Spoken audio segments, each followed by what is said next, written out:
The next presentation brought to us today is by the Scottish Consortium for Learning with Disabilities, based in Glasgow, but I believe covers the whole of Scotland. So welcome, and I'll just let you take it from here and introduce yourselves. So can we have a round of applause? Thanks very much.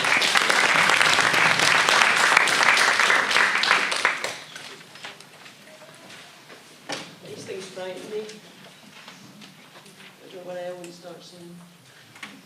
First of all, thank you very much. I know it's nearly a tea break, but we've got this time to perfection, so don't worry. First of all, I'd like to introduce ourselves. We're from the Scottish Consortium for Learning with Disability.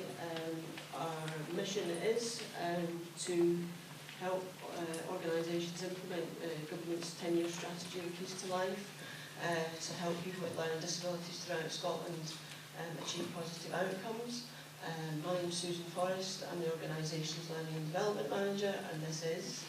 Hi, I'm Andy Miller, and I'm the Programmes Manager for SCLD. We're very grateful to be allowed the opportunity to come and talk to you today about a pilot scheme that we tried last year, we implemented last year, called Transitions Everybody's Business. We piloted this with Five Council, so if there's anybody here from Five Council, thank you very much. If there's not, can we thank them in their absence?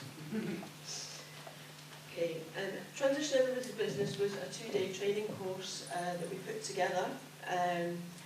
We involved other partners, and I think that's the key thing that we want to get across today. It was a multi-agency partnership, and if nothing else, you've learned from the previous presentations, this is the key message: it has to be a multi-agency partnership. There is no one partnership that can do transition on their own.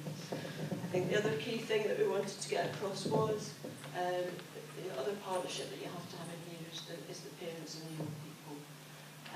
The key thing about this process was we couldn't find a similar training course where all these partners came together with the young people. The other thing we found with the training course is that everybody in the room had to be very open to being honest, and they had to be open to constructive criticism. And I think that was the very key things that we agreed with Five Council. So the project that we want to do sort of show you today is how that worked and how it evaluated, because we want to be quite honest about the evaluation as well. So when Andy and I looked at putting this together, and we looked at which principle we wanted to cover, it's actually quite difficult to pick out which principle our presentation covers, because really it covers the whole of principles of transitions. But I've picked out principle 4, that young people should get the support that they need. And if you approach transitions in a multi-agency manner, in a partnership manner, and you include your people and their families, then pretty much you would hope that young people get the support that they need. So why was the pilot there? We couldn't find one training course that included all the essential elements, that included the young people and their families, that involved coordinated joint working, that proved the links between transition with the legislation and policy, and that incorporated current approaches in education, health and social care. We felt that there was a lack of a comprehensive course that went into local authorities and took people away from their jobs and allowed them to be in a room together where they could actually sit and look at these things honestly and take forward the things that came out of the process that we went through. So I'm just going to say a bit about how we tried to achieve these things in the training course. So the first thing that we said was really important to us was the involvement of young people, making sure that it was their stories that were at the heart of the training and that drove the key messages of the training. And so that's what we did, and that's what we always try to do in SCLD, make sure that people with learning disabilities are involved as far as possible in everything that we do. And so we employ people with learning disabilities as trainers, as consultants, as researchers, but for this training course we felt that wasn't enough, because we were going to be piloting this course in Fife. We felt it was really important that it was local Fife people, their experiences of going through transition in Fife, that had to be heard. And so we got in touch with some young people that were either going to be going through transition or had recently done this. And we asked them if they would give us their time to come and tell their stories. And we were really lucky to be able to do that. There were a couple of organisations in Fife who helped us in touch with some brilliant young folk. Enable had a local transitions project there, and there are local area coordinators working in Fife who had a particular role of working with people in transition. I don't know if you all know about local area coordinators. It's a kind of social work or voluntary sector position. Anyway, the key role is to try and link people together, signpost folk to services that are available, give information to people, all the kind of things that we hear now all day that are really important.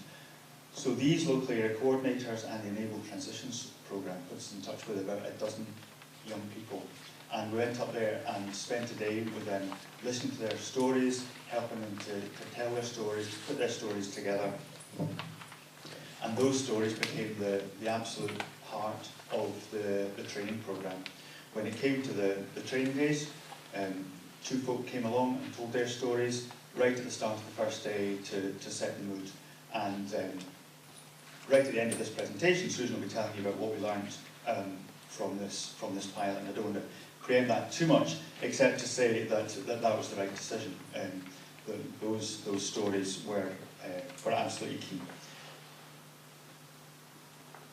So this is just a bit of one person's story that they started to tell on that preparation day, and you can see some of the things that were important to this one individual. They didn't like crowds. Professionals were telling them the same thing over and over and over again, one meeting to the next. The pace was always wrong. They were made to go too fast or never fast enough. And the rules that professionals were giving them were just too inflexible, not at all person-centred. So that was the kind of thing that folk were starting to do on the day to find their voice and to tell their stories. And then after that day, the local Enable project kept working with them to shape their stories a bit more. So on the day itself, there we go. Cameron was one of the folk that came along and spoke on the day, and it was brilliant. This is just the slide of his talk, but he came and spoke for about 15 minutes. And one of the reasons his talk was so powerful was that there were some teachers from the school that he'd been to, and all the time he'd been at school, he'd chosen to be mute. And yet here he was a year later, talking, using his own authentic voice to tell the story of his transition. So, as I say, that was all really important. The other person that spoke, apart from Cameron, by coincidence, came a year after him and was still at school. And what was really important from those two stories, Cameron's experience was that it was very hard. He didn't want to go to the local college because the local college didn't offer the course that he wanted to do. He wanted to go to a different course. But the school that he went to had a particular link with his local college and told him that was the college he had to go to. And so his family had a real fight to get to his other course, to do the course he wanted to do. And he won that fight. The next year, this other person had a much more positive experience of transition because they were offered a wide choice of colleges. They could go to wherever they wanted to go. And it was thanks to Cameron. And not just the teachers from that school, but other professionals that were involved in Cameron's transition were there on the training course. I've said at the bottom there's different inputs according to the preferences of the young people. There were a dozen people on that preparation day, all wanting to tell their stories, but not all wanted to or able to come in and put on the training. But their stories were still an important part of the training because we were able to use them as handouts or whatever in the participants' pack.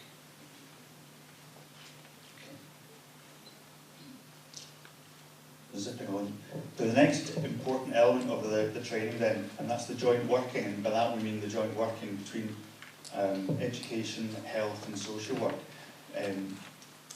Of course, because it's so important that during young people's transition, these three agencies are all working together, we felt that that had to be the case in the training as well. And so we needed to make sure that we had proper representation from those three agencies in the training. And so we were able to make links with managers in all those three agencies and negotiated the participation of both teachers, health workers, social workers, both from children and families and from adult services, to come and attend this training.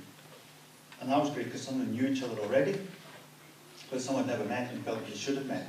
And so what we were doing was creating a space for those relationships to start, which probably, to be honest, should have already been in place, but weren't. So that was one part of the joint working. But the other part was that we didn't just want to train people. We felt it was really important to give these professionals the chance to start doing this joint work and not just talking about it. So on the last bit of the course wasn't training, it was getting them to do some action planning. So after hearing young people's stories and talking about all these other things they needed to talk about, they had about 2 or 3 hours to put together a joint plan for better transitions in Fife. Now, none of that was enforceable. There weren't any senior managers there who had the authority to say, yes, this will definitely happen. But what we were doing was we were role modelling and we were giving them space so that they left the training feeling committed to the principles of working together. And that's just a little part of the action plan that they put together. You can see from some of the things that are there, that's the kind of long-term objectives that they felt were important. There's a kind of North Star in the top right-hand corner there. And so these are the long-term objectives that they then broke down into smaller chunks. So, well, if we're going to we want to get there, that's where we want to get to. And if we want to be there in 2 or 3 years, then what do we need to do to get there? And that's what we spent some time doing on the training. Okay, next bit is back to Susan. Thank you. As I said in the introduction, one of the things we did do over the 2 days was we broke down the law and policy that covers transitions. Sometimes, in my experience working in multi-agency roles, some agencies don't know what the legislation is that covers the other roles in the room. So we wanted to make sure that everybody knew where we were coming from in terms of the policy and the legislation, sort of lay out what some of the legislation says. Obviously last year when we were doing this, the Children and Young People Bill wasn't on the statute, so we were sort of preempting that and saying that there was legislation going to be coming on the statute. We've got GIRFIC up there, and sad to say that GIRFIC's been around since 2005, but I can guarantee you I can still go into agencies and people will still ask me what it stands for, which is why we've got the Children and Young People's Bill. But certainly in terms of policy and bringing things in underpinned by policy, sometimes you still need to remind people why we are doing these things and that there is policy and legislation that is underpinning. I think that's still important. And you link that into local policy and you bring it down to policy procedure. So it's about reminding people that it's not just one authority that's doing these things, it's across the country that we should be doing these things. And it's just bringing them down to the local level for people. So it's about reminding people about things like the keys to life. We're talking about children with disabilities, we're talking about children with learning disabilities, we're talking about children with autism. So again, it's relating that to national strategy as well. So that's just a sort of a snapshot of the things that we would cover over the 2 days. And it is about getting people to think about what it is that they should be doing for these young people. And it's not just things that would be nice, it's things that are covered by national policy. And then we look at outcomes, and I'm sorry to say it again, but I bet you could go into any of the 32 local authorities in Scotland and I could find people who can't define what an outcome is.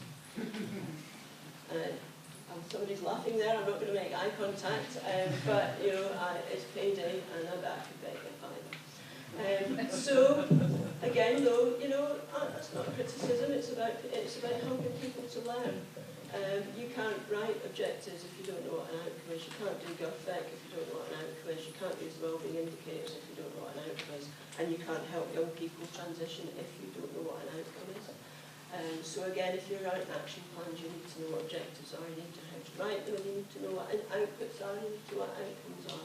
So again, to have people in a multi-agency group in a room for 2 days when you can actually discuss these things honestly is a real positive thing to be able to do when we're looking at young people's outcomes and transitions.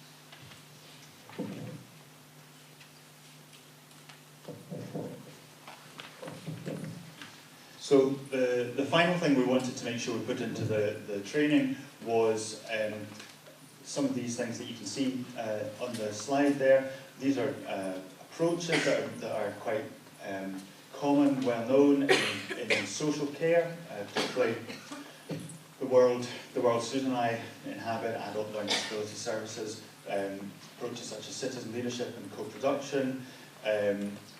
All of you have been talking about person-centred planning this morning and personalisation. All of these approaches have very similar principles, and the main one is that the person who's involved in the transition is right at the heart, right at the centre. They drive this. They're the leaders, whatever, and that's key. You can't have good transition if that's not there. And so we took the participants through that. Some of these approaches and had some discussion about what that means in the context of transition, and we showed them a few actual person-centred planning tools. And sad to say, for some folk this was new.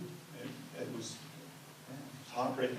Some folk knew it well, but it was clear that without the other building blocks like knowing what an outcome is, you can't get good person-centred planning. And so we took them through all that as well.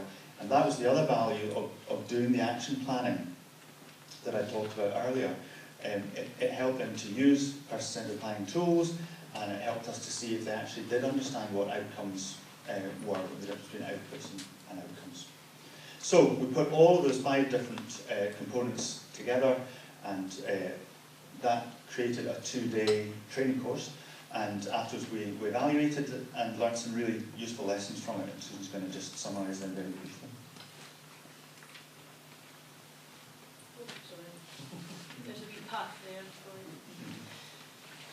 Okay, well, this is what we learned, and I'm going to tell you about 2 things that the fed back to us that they learned. We learned that we need to involve everybody in transitions, and that reflects what people have been saying this morning. But as I said to Andy while we were sitting listening to some of the stories that the parents were giving us this morning, earlier today, and sharing, it's incredible to think that we know so much about transition, that we know so much about person-centred working, and yet we can still have parents up here telling us those stories and saying, I don't believe it, but actually I do believe it. We learned that the content of the course was right, that we needed 2 days. I know how difficult it is to get people away from their day jobs for 2 days, but we needed those 2 days, and the reason for that, apart from the fact we wanted to give them all this fabulous information, and he had written it, so do you know what, we're getting it, was they needed to feel comfortable with each other, and that takes time. But the other thing was, by having the young people in at the start and to set the tone, that left people, or some people certainly in the room, feeling a wee bit raw. Because how dare these young people come in and be honest with them?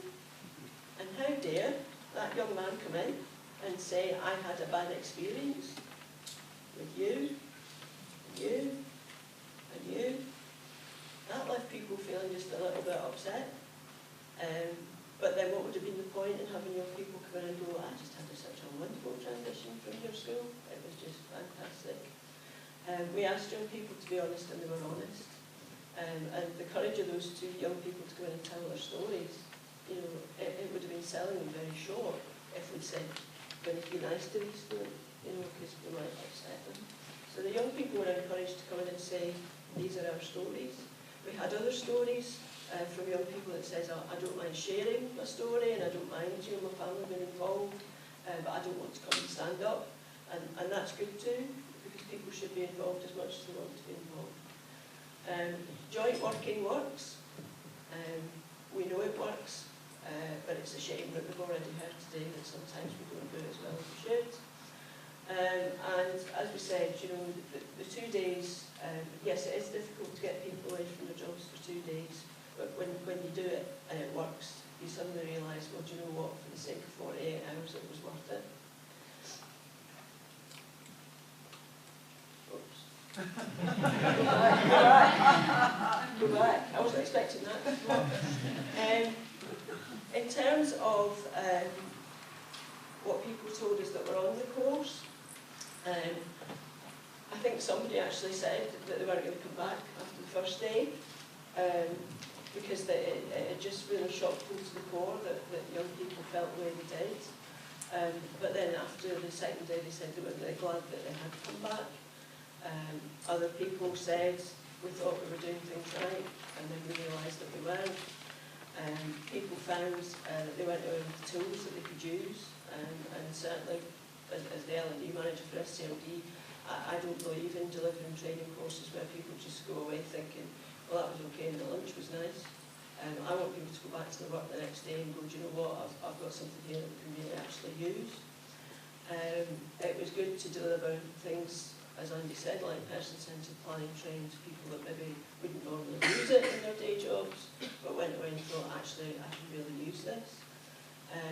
And it was nice to hear people saying it was good to action plan and not just go away at the end of the day with nothing concrete. We believe we've got a programme here that helps, that works, and that gives young people a better chance of a positive transition. And thank you very much for allowing us to share it with you. Thank you very much.